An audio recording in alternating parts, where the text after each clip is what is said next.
ዮሐንስን ያስደሰተች አምላክ ሁላችንን ደስ ታሰኘን። በእውነት ድምጿ ሐዘን ያስረሳለካ። ወደ ኤልሳቤጥ ቤት የመጣች ድንግል ማርያም ወደ ሁላችን ቤት ትምጣልህ። የክርስቶስን እንባ ባበሰችበት እጇ የሁላችን እንባ ታብስልን። ሰው መንፈስ ቅዱስ ሲሞላበት እመቤታችንን ነው የሚያመሰግን። መንፈስ ቅዱስ ሲሞላበት ከግድግዳ ጋር አይጋጭም። መንፈስ ቅዱስ ሲሞላበት አይንፈራፈርም። መንፈስ ቅዱስ የሞላበት ውዳሴ ማርያም ነው የሚጮኸው። ይኸውልህ መንፈስ ቅዱስ ሲሞላብህ እኔ ማነኝ ድንግል ማርያምን ስሟን ልጠራ ትላለህ። መንፈስ ቅዱስ ሲርቅ ደግሞ ድንግል ማርያም ማናት ትላለህ። መንፈስ ቅዱስ የራቃቸው ሰዎች ማናት ይላሉ።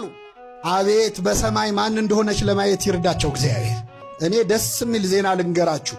የድንግል ማርያም ሐሳቧ ድንግል ሆኖ መኖር ነው። እግዚአብሔር ሐሳቡ ከሷ መወለድ ነው። ሁለቱንም ፈጸመው። እሱም ከሷ ተወለደ፣ እሷም ለዘላለም ምን ሆና ኖረች? ይችላል አይችልም? እግዚአብሔር ድንግል ማርያምን ምን ብለን እንጥራት ይላል ቅዱስ ኤፍሬም። ጌታ ሆይ እናትህን ማን ብለን እንጥራት? ድንግል እንዳንላት ልጅ ታቅፋ ስታጠባ አየናት። እናት እንዳንላት ደግሞ ድንግል ሆና አየናት። እናትህን ማን ብለን እንጥራት? እናትህን መጥራት እንዲህ ከከበደ ጌታ ሆይ አንተን በምን አንደበት እንጠራሃለን? አንዳንድ ሰዎች እናንተ ኦርቶዶክሶች የድንግል ማርያምን ክብሯን አብዝታችሁታ ይላሉ። ክብሯን ያበዛው ማን ነው? እኛ ልንቀንሰው ልንጨምረው እንችላለን? ፀሐይ ብንሞቃት ባንሞቃት ሙቀቷ ይቀንሳል? ድንግል ማርያም ብናከብራትም ባናከብራትም ማን አክብሯታል? ምእመናን እግዚአብሔር አክብሯታል። ክብር ምስጋና ይድረሳል።